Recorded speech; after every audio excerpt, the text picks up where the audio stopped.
Live from Fargo and serving you on TV, online, and on the go. This is Valley News Live at 6. At a time when some school districts are asking for more money from voters, some school districts have turned to using debt collectors to recover money from families who don't pay fees that are paid for lunches, books, and participation in extracurricular activities. Good evening, everyone. Thanks for joining us. Fargo and West Fargo both use debt collectors and carry a balance of less than $1,000 each in uncollectible fees. But Moorhead doesn't use a debt collector and has almost $50,000 in these fees on the books. In an exclusive report tonight, investigative reporter Ashley Bishop looks into why Moorhead can't seem to collect the money it's owed. Many school districts are struggling to make ends meet. We wanted to know how much in uncollected debt some students are racking up for the district. We looked at the 2014-2015 school year for Fargo, West Fargo, and Moorhead. Fargo parents during that time owed $882.40 to the school district. In West Fargo, the district had $397 go uncollected. But we found out that Moorhead is quite different. The money owed in that district tips the scales at over $51,000. The money that Moorhead has not been able to recover is spread across three different categories: $12,987 in lunch fees, $30,120 in participation fees, and $7,704 in book fees. The school district also does not use a debt collector, whereas Fargo and West Fargo do. We just feel like the expense of a debt collector might not be in our best interest when we can handle it. But what happened to the days of if you don't pay, you can't play? That is how things are done in Fargo and West Fargo. Moorhead Assistant Superintendent of Finance and Operations, Brandon Lunak, says the district sees it differently. We won't turn any kid away from an opportunity to play or to participate in an activity. We feel like that would be counterproductive. Counterproductive may be, but it's still thousands of dollars in bad debt paid by the taxpayers. Nearly $30,000 in participation fees go unpaid. That scholarship and other financial programs are subtracted out of.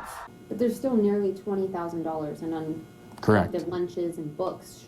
Don't you think the district should look at a way of trying to recover that money by using it? Again, we feel that working with those families and trying to recoup that is the best way from a relationship standpoint to handle that. So and we do our best, but you know, some are going to go uncollected. That's just the way it is. And so the district, the taxpayers just end up paying for that, correct? You can interpret it as that, yes. Viewers that are watching this tonight are going to be thinking, especially if they live in Moorhead, there's an upcoming bond referendum vote coming. And the district wants millions of dollars and wants me to say yes and give them millions of dollars. How are they able to handle that money if they can't recoup the loss of nearly $20,000 in lunch and book fees? Well, I think it's important to understand that these fees that we're talking about here, we continue to work. That's why we're getting these, that's why you see these numbers are still on the books. We continue to try to work with these families. I then asked, should a debt collector be considered so the district doesn't have a high amount of debt? Well, maybe we'll look at our philosophies in terms of debt collecting. Okay. But right now, this is the policies that we have in place. In Moorhead, Ashley Bishop, Valley News Live. Moorhead says they do work with parents to get them to pay by sending home letters and making phone calls. West Fargo and Fargo say that they're able to keep those uncollectible debts down as much as possible because, like we said, they use debt collectors and do not allow students to maintain negative balances. Sunny and cool out there today. Let's find out if these conditions are going to keep up for the trick-or-treaters tomorrow. Hutch, what do you have for us? Well, I'll tell you what, for tonight, we do have a few showers showing up from those clouds that you see on the sky cam there. Those are to the south and east of the FM area, and those showers will move through southern Minnesota. Most of our counties stay dry this evening, although if you are in Lakes Country, southern Otter Tail to Grant counties and down towards Traverse County, a chance for some sprinkles. Temperatures in the upper 40s most of the evening. Gusty south winds to around 15 to 20 miles per hour can be expected. Take the light jacket with you. You mentioned trick-or-treaters. Here's a peek. It looks delightful. Temperatures well above average. Generally, when you're out trick-or-treating, temperatures will be falling through the 50s. It will be breezy, so bring that jacket along, but you will not need a shovel. I'll have details on the rest of our weekend outlook here in just a few moments. All right, thanks for the ghoulish details. You bet.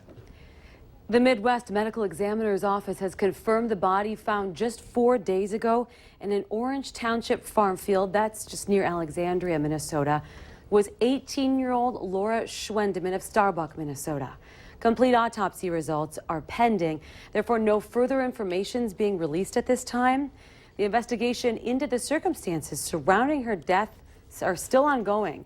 Anyone with information on this case is asked to call the Douglas County Sheriff's Office. As the search continues for Rose Downwind, a missing Bemidji woman, a celebrity has decided to pitch in. Dwayne Dog Chapman is offering $10,000 of his own money for any information leading to her location and safe return. Downwind hasn't been seen since October 21st. If you have any information, contact Bemidji Police. More than 6,000 federal inmates that are in jail on drug charges are set to be released from prison starting today. That includes 23 inmates coming to North Dakota, 54 in Minnesota, 17 in South Dakota. The largest number of inmates, 597, are getting released in Texas, with Florida getting the second largest number, 310, according to the Bureau of Prisons. And with parents and kids roaming neighborhoods to trick or treat this weekend, some parents may want to know where some sex offenders are living. Fargo Police Lieutenant Joel Vettel says there's no law saying sex offenders can't trick or treat or hand out candy. The only stipulation is if an offender is on probation, typically their parole officer would tell them to not participate in Halloween activities. In Fargo, there is a tool from the city allowing you to search for registered sex offenders on your neighborhood site, in your neighborhood, and see their locations on a map. The link to that is attached to this story on valleynewslive.com. It, of course, is Friday, so it's time to take a look at this week's Valley's Most Wanted. Police say this man, John Gross, wanted for failing to appear on theft of property and possession of controlled substance and drug paraphernalia. All are felonies. We have his picture, as you can see, up on the screen right now. Call your local law enforcement if you have any information on Gross's whereabouts. Watch out if you sell things online. North Dakota is cracking down on certain people. The North Dakota Tax Commissioner is sending out letters to people who aren't collecting sales tax and filing paperwork. If you're selling casually, you should be fine. It's the retailers they're after. The difference boils down to intent.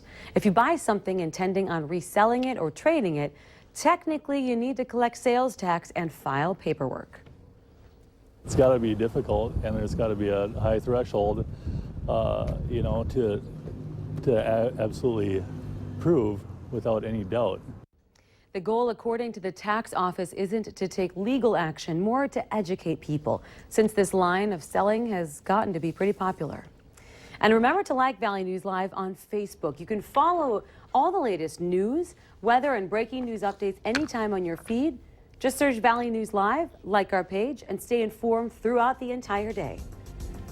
A local auto company has donated a gift of a lifetime to the Humane Society. Stick around, we'll have the details. 60s return to counties well out to the west, and they're on the way to the valley. Your hour-by-hour forecast for the Halloween weekend. Not too scary. Details next.